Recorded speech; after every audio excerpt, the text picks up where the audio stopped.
Halo, perkenalkan nama saya Banila Mewati Mangun, kelompok 2 Angkatan 23, peserta Latsar CPNS 2021 Kabupaten Tapanuli Tengah.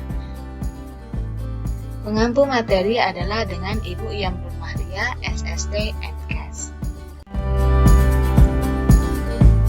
Di video kali ini kita akan bahas mengenai mind mapping materi komitmen mutu dan penerapannya di unit kerja. Untuk yang pertama, kita akan perhatikan di sini mind mapping dari komitmen mutu. Terdapat 5 bagian besar yang akan dijelaskan di dalam komitmen mutu.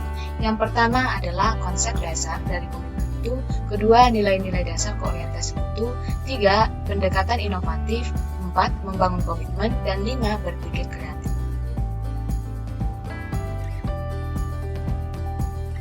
Untuk yang pertama kita akan bahas itu konsep dasar yang terdapat di dalam komitmen mutu.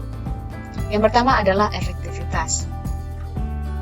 Efektivitas adalah tingkat ketercapaian target yang telah direncanakan baik menyangkut jumlah maupun mutu hasil kerja.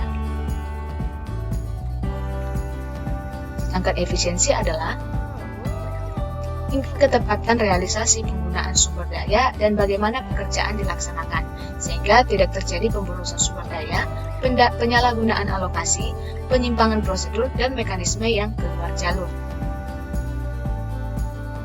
Nah, untuk inovasi adalah cara utama di mana suatu organisasi beradaptasi terhadap perubahan-perubahan di pasar, teknologi, dan persaingan. Dan yang terakhir adalah mutu.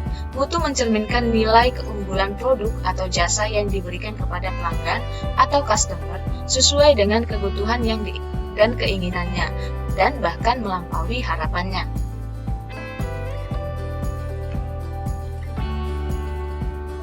Bagian yang kedua itu adalah nilai-nilai dasar orientasi mutu. Nilai-nilai dasar orientasi mutu itu terbagi atas 5 bagian, yaitu 1. Komitmen pada kepuasan pelanggan, 2. Cepat dan ramah, 3. Melayani dengan hati, 4. Melindungi dan mengayomi, 5. Perbaikan berkelanjutan. Nah, di dalam nilai-nilai dasar kita juga harus pahami apa itu manajemen mutu. Manajemen mutu harus dilaksanakan secara terintegrasi dengan melibatkan seluruh komponen organisasi untuk senantiasa melakukan perbaikan mutu agar dapat memuaskan pelanggan. Di dalam komitmen mutu terdapat 5 pilar, yaitu yang terdapat pada gambar berikut ini. Nah, organisasi merupakan pilar tengah yang membuat kerangka kerja berorientasi mutu. Nah, di sini produk yang bermutu sebagai hasil kerja dari organisasi diperoleh melalui proses yang bermutu pula, dengan didukung komitmen yang tinggi dari seluruh komponen organisasi.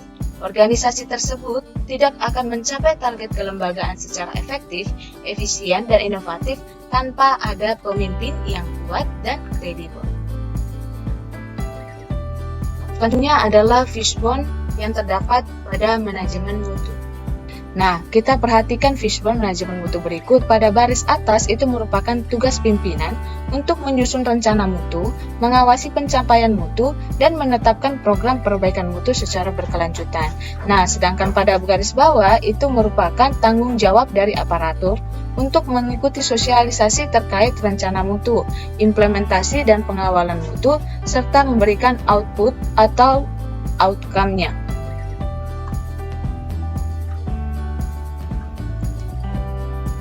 Selanjutnya adalah pendekatan PDCA yang disebut dengan metode Plan, Do, Check, Act yang diperkenalkan oleh Edward Deming. Nah, metode ini digunakan untuk membantu organisasi dalam melakukan perbaikan secara terus-menerus yang dimulai dari plan, yaitu perencanaan, kemudian do, melaksanakan, kemudian check, pemeriksaan, dan yang terakhir adalah act, yaitu melakukan tindakan.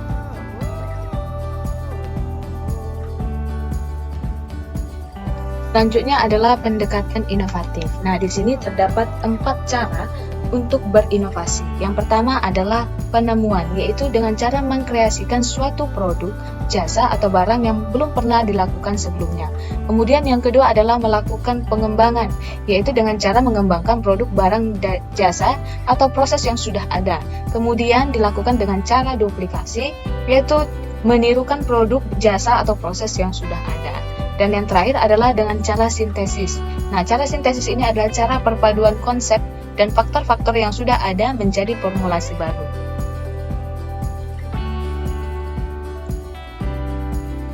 Untuk membangun komitmen, terdapat 5 yang harus dilakukan. Yang pertama adalah mengobservasi, mengidentifikasi, dan mendeskripsikan pemberian layanan. Yang kedua, memberi penilaian objektif. Yang ketiga, mendeskripsikan tindakan kreatif. 4, menganalisis kendala. Dan yang kelima adalah menganalisis faktor pendorong.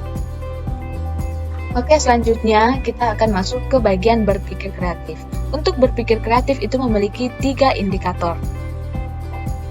Yang pertama adalah memberikan contoh nyata berbagai tindakan aparatur yang mencerminkan pemberian layanan publik yang kreatif, inovatif, dan berkomitmen terhadap mutu. Yang kedua, menjelaskan manfaat dari penyelenggaraan kerja yang kreatif, inovatif, dan berkomitmen kepada mutu, serta menampilkan kinerja yang menunjukkan komitmen yang kuat terhadap mutu berbasis kebijakan yang sudah ditetapkan.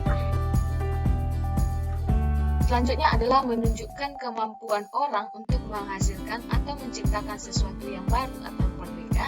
Itu adalah definisi dari berpikir kreatif. Nah, di sini bisa kita perhatikan pada gambar tahapan siklus dalam berpikir kreatif yang dimulai dari adanya ketidakpuasan.